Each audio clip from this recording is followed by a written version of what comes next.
नमस्कार दोस्तों, साहित्यिक कहानियों के इस चैनल कहानियां जिंदगी की पर मैं शैली नारायण एक बार फिर आप सबका तहे दिल से स्वागत करती हूँ। और आइए आज सुनते हैं समाज, धर्म, रिवाज, परंपरा, शासन, नीति एवं सामाजिक संबंधों को अलग नजरिए से देखने और परखने वाले, समाज की हर समस्या को अपनी कहानी में उठाने वाले और यथासंभव उसका समाधान सुझाने वाले सुप्रसिद्ध कथाकार, उपन्यासकार बिमल मित्र जी द्वारा रचित एक रोचक संस्मरण घूस। आइए सुनते हैं।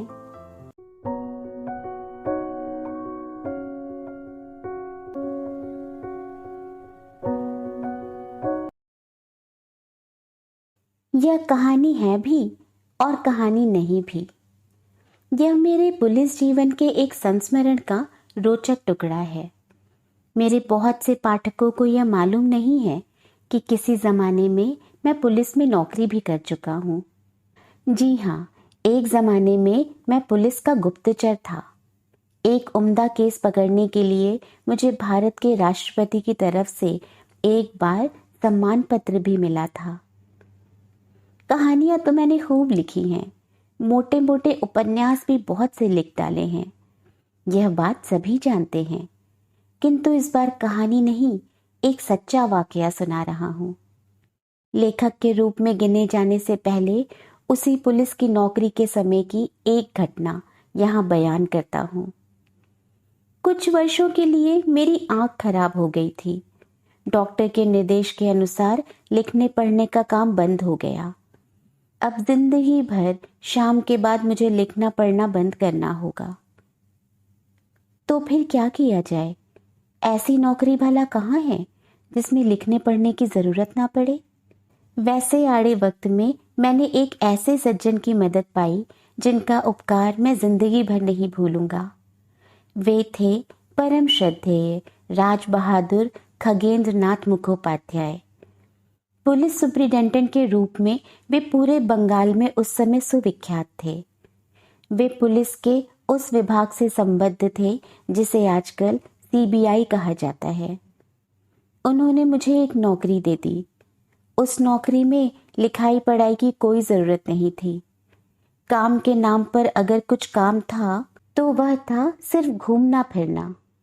कहाँ कौन चोरी कर रहा है अथवा कहाँ कौन घूस ले रहा है, उसकी खोज खबर लेकर यथास्थान रिपोर्ट कर देना, यही मेरा काम था। बस इतना ही। इसके बाद जिन्हें जो कुछ करना हो वे समझे। प्राय 6 महीने तक कलकत्ते में रहने के बाद मेरी बदली बिलासपुर में हो गई। बिलासपुर यानी मध्य प्रदेश का छत्तीसगढ़ अंचल। पहले सिर्फ कलकत्ता महानगर में ही मेरा कार्यक्षेत्र सीमाबद्ध था, किंतु उसके बाद सारा मध्य प्रदेश ही मेरा कार्यक्षेत्र बन गया। एक दिन वहां एक अजीब घटना घटी। एक आदमी ने मेरे पास आकर मुझे खबर दी कि सरसों के तेल का एक सप्लायर सरसों में तीसी तेल मिलाकर सरकार को मिलावटी तेल सप्लाई कर रहा है। मैंने उस आदमी से पूछा, आपको यह कैसे मालूम हुआ कि मिलावटी सरसों का तेल सप्लाई किया गया है? उस आदमी ने कहा, हाँ सर, मुझे सब कुछ मालूम है। खुद हम लोगों की भी एक तेल मिल है। हम लोगों ने भी टेंडर दिया था, लेकिन उस कंपनी ने घूस देकर यह ऑर्डर हासिल कर लिया। अब मेरी समझ में यह बात अच्छी तरह आ गई कि उस आदमी की नाराजगी का असल कारण क्या था। मैंने पूछा, कितने रुपए का सरसों का तेल उन लोगों ने सप्लाई किया है?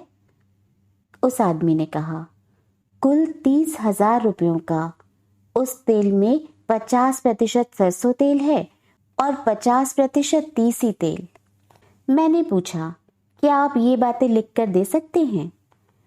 उस आदमी ने कहा, नहीं सर, लिखकर तो मैं नहीं दे सकता।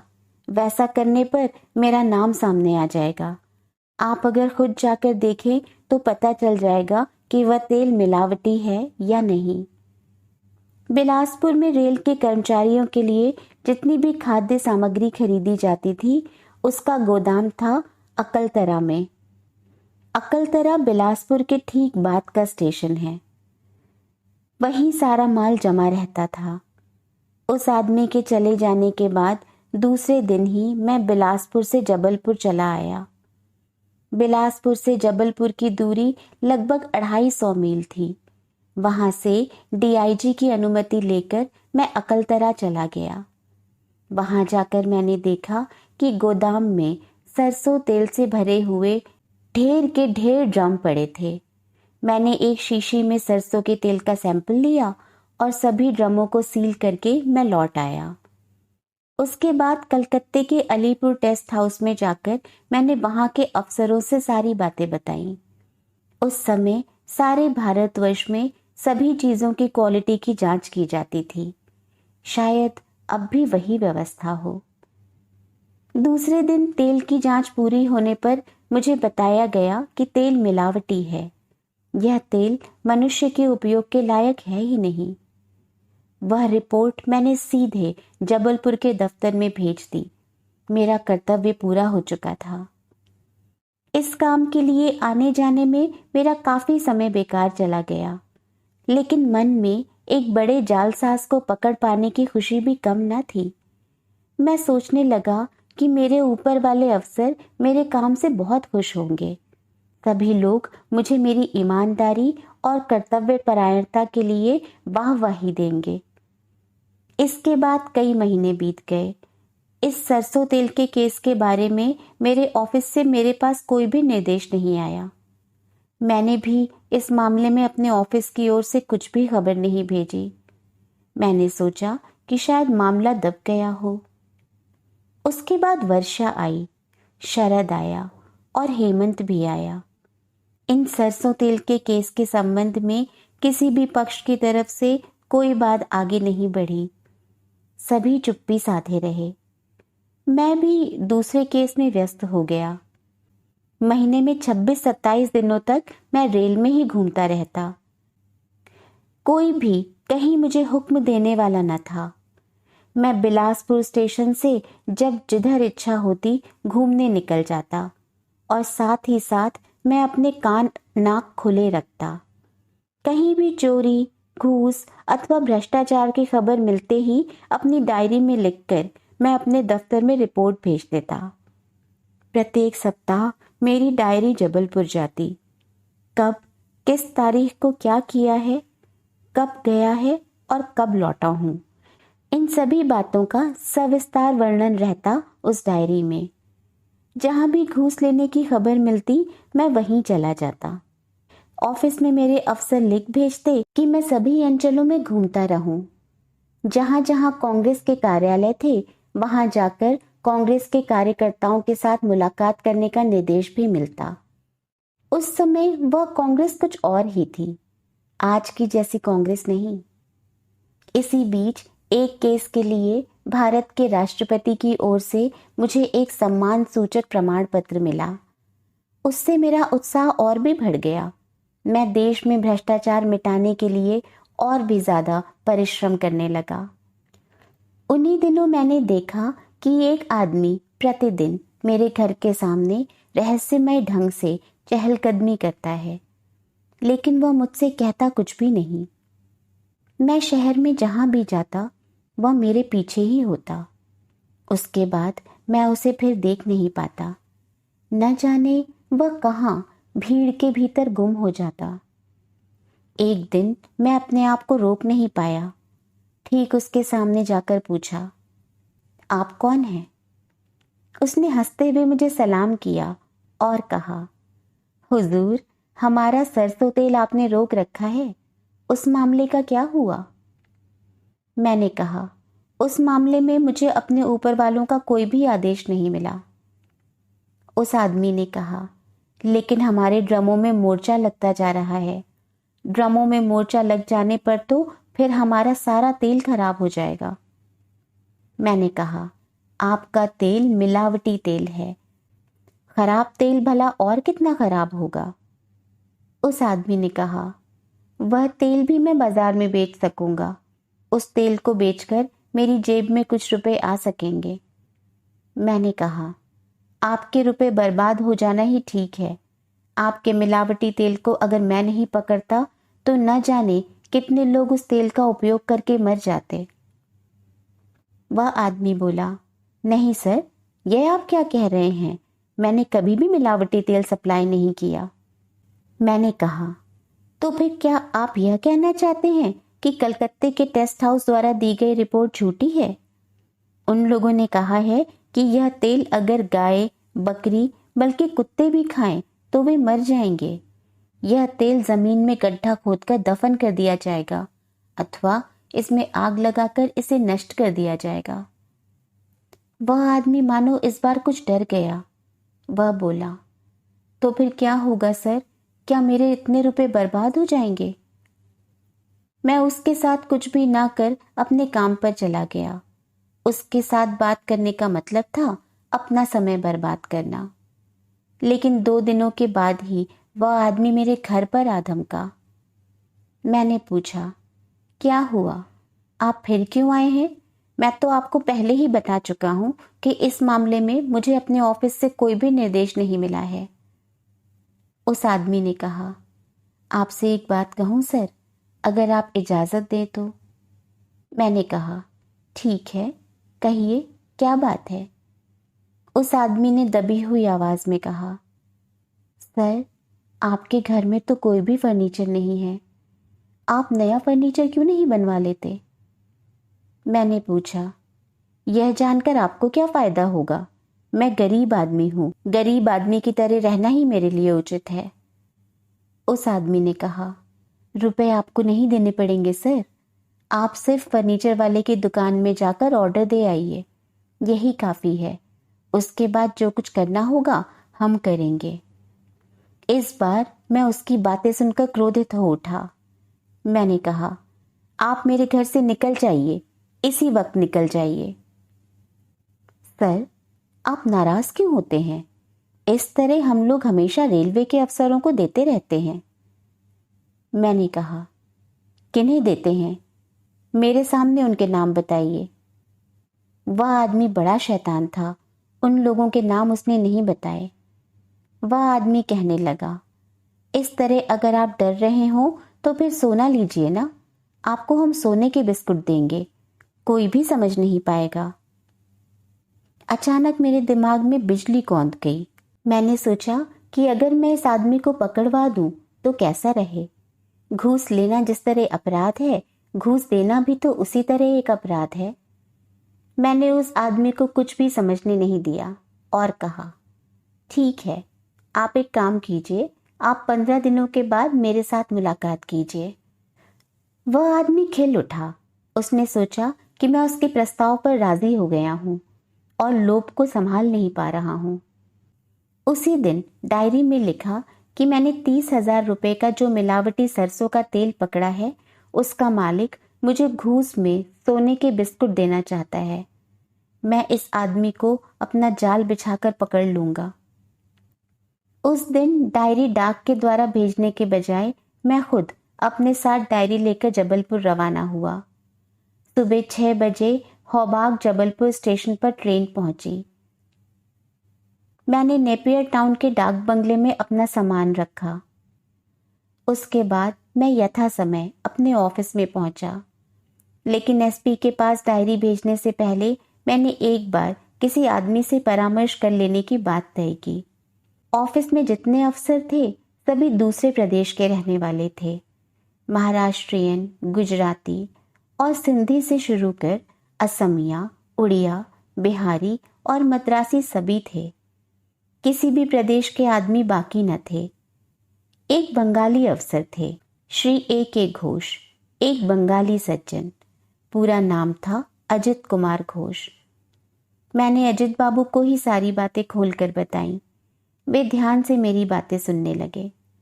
मैंने कहा, यह एक नए ढंग का केस होगा अजित बाबू। वह आदमी पुलिस को घूस देना चाहता है और पुलिस ही उसे ट्रैप करेगी। संभवतः ऐसा हमारे विभाग में पहले कभी नहीं हुआ। मैं इस केस के रूप में एक आदर्श दृष्टांत रखना चाहता हूँ। अजीत बाबू ने कहा, विमल बाबू, आपने जो कुछ भी कहा मैंने उस पर विश्वास कर लिया है, लेकिन आप यह काम हरगिज ना करें। इसमें आपका भी नुकसान होगा। मैं उनकी बातें सुनकर हैरत में पड़ गया।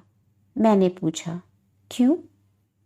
उन्होंने कहा, आप इस डायरी को फाड़कर फेंक दीजिए और दूसरी डायरी लिखिए। उस तारीख को आप यह दिखाइए कि आप किसी दूसरी जगह गए थे। मैं और भी ताज्जुब में पड़ गया। मैंने पूछा, क्या मैं झूठी डायरी लिखूं? अजित बाबू ने कहा, हाँ, अगर बचना चाहते हो तो झूठी डायरी लिखनी होगी। पहले जिंदगी है या सिद्धांत? जिंदगी बची रहेगी तो उसके बाद ही तो सिद्धांत है। यदि आप सच्ची बात लिखते हैं तो साहब समझेंगे कि आपको घूस लेने की आदत है। बाजार के व्यवसायी जानते हैं कि आप घूस लेते हैं, अन्यथा आपको घूस देने की हिम्मत कैसे होती उस आदमी की? साहब यही मतलब निकालेंगे। उसके बाद कुछ रुककर अजीत बाबू फिर बोले, मैं खुद 35 वर्षों से पुलिस की लाइन में हूँ। मैं पुलिस को जितनी अच्छी तरह पहचान पाया हूँ उतनी अच्छी तरह आप भी नहीं पहचान पाए हैं। आप ठहरे नए आदमी, आप भी बंगाली हैं और मैं भी हूँ बंगाली। आपने मुझसे मेरी राय मांगी है, इसलिए आपके भले के लिए ही मैं कह रहा हूँ। आप डायरी बदलकर उसमें झूठी बातें घुसा डालिए। लिख दीजिए कि आप रायगढ़ गए थे। अभी तक मेरे आश्चर्य की खुमारी कटी नहीं थी। अजीत बाबू फिर कहने लगे, आपसे और एक बात कह रहा हूँ, आप चौंकिएगा मत। हम लोग पुलिस के आदमी हैं, हम किसी पर भी विश्वास नहीं करते। हम अपनी माँ पर भी विश्वास नहीं करते और ना ही अपनी पत्नी पर। यही क्यों, हम लोग अपने आप पर भी विश्वास नहीं करते। हम लोग साल में 6-7 महीने घर के बाहर बिताते हैं। यही है हम लोगों की इस नौकरी की नियति। उसके बाद कुछ रुककर वे उसी सुर में कहने लगे, देखिए, अगर आप मेरी बात माने तो आप इतना ईमानदार बनने की कोशिश ना करें। आप घूस लिया कीजिए, समझे? मैंने पूछा, मैं घूस लूंगा? क्या कह रहे हैं आप? अजीत बाबू ने कहा, हाँ, जरूर लीजिए। घूस लेने का एक आसान तरीका आपको मैं बता देता हूँ। किसी के बाप की भी हिम्मत नहीं कि वो आपको पकड़ सके। यदि कोई आपको घूस देना चाहे तो आप खुद अपने हाथों से रुपए मत लीजिए। उससे कह दीजिए कि वह आपको ताला बंद लेटर बॉक्स में रुपए फेंक आए।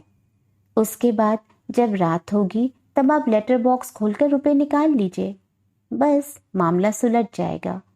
फिर आपको कौन पकड़ेगा? आपके लेटर बॉक्स में अगर कोई रुपए फेंक जाए तो इसमें आप भी क्या कर सकते हैं?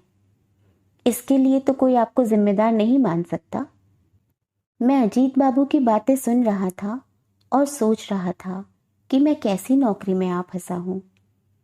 अजीत बाबू फिर कहने लगे, और फिर 30,000 रुपयों का तेल पकड़ने के लिए आप गर्व कर रहे हैं, किंतु क्या आप जानते हैं कि वह तेल कितना भी मिलावटी क्यों ना हो, उसे आपको उस सप्लायर को वापस देना ही पड़ेगा। मैंने पूछा, क्यों? अजीत बाबू बोले, इसका इंतजाम पहले से ही किया हुआ है। जिस अफसर ने उस व्यापारी को तेल सप्लाई करने का कॉन्ट्रैक्ट दिया है, उस कॉन्ट्रैक्ट ही में यह शर्त लिखी हुई है कि अगर तेल मिलावटी प्रमाणित हो तो तेल वापस लेकर बदले में नया शुद्ध तेल देना होगा। मैंने पूछा, तो फिर कॉन्ट्रैक्ट में ऐसी चूक कैसे रह गई? अजीत बाबू बोले, वही मैंने कहा ना, घूस खाकर। आप घूस लेने के विरोधी हैं, लेकिन घूस कौन नहीं लेता? क्या आप बता सकेंगे? एक भी ऐसा आदमी आप दिखाइए तो सही जो इस युग में घूस नहीं लेता।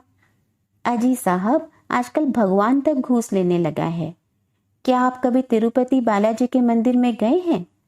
आंध्र प्रदेश में अवस्थित इस मंदिर में क्या आपने बालाजी के दर्शन किए हैं? वहां जाकर आप देखेंगे कि वहां भगवान को इतनी घूस दी जाती है कि 20 आदमी भी उन रुपयों को गिन नहीं पाते। आप वहां जाकर देखेंगे कि लाख लाख रुपयों की रेजगारी छलनी से छानी जा रही है। यह दृश्य अगर मैंने खुद अपनी आंखों से नहीं देखा होता तो मैं भी विश्वास नहीं कर पाता। यह प्रायः आज से 30 साल पहले की घटना है। उसके बाद तो गंगा में न जाने कितना पानी बह चुका है। घूस की लेन देन और भी बढ़ गई है। घूसखोरों को पकड़ने के लिए और भी बहुत से अफसर बहाल किए गए हैं, फिर भी घूस की लेन देन बंद नहीं हुई, वरन और बढ़ी है। लेकिन इसे मैं अपना सौभाग्य कहूँ या दुर्भाग्य कि मैं नौकरी छोड़कर साहित्य के क्षेत्र में चला आया हूँ। मैंने सोचा था कि साहित्य के माध्यम से ही मैं घूसखोरी के खिलाफ आवाज बुलंद करूंगा, लेकिन साहित्य के क्षेत्र में भी इतनी घूस चलती है। काश मुझे पहले इसका पता होता। इसके बारे में एक उदाहरण देता हूँ। मैंने खुद एक बार अपनी एक साहित्य कृति के लिए एक सरकारी पुरस्कार पाया था। खबर पाकर मेरे एक पंजाबी साहित्यकार मित्र श्री हरनाम दास सहराई मुझे बधाई देने के लिए मेरे घर पर पधारे।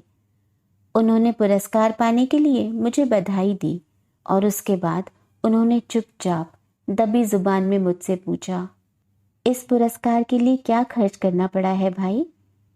कितनी घूस देनी पड़ी? श्री बिमल मित्र जी द्वारा रचित इस गंभीर समसामयिक विषय पर लिखी कहानी के साथ अब चलती हूँ।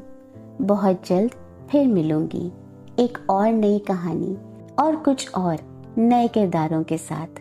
तब तक अपना और अपनों का बहुत सा ख्याल रखें।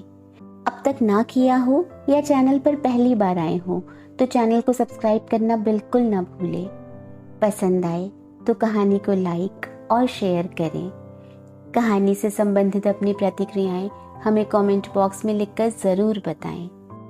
स्वस्थ, सुरक्षित, प्रसन्न और कर्तव्यनिष्ठ रहें। नमस्कार।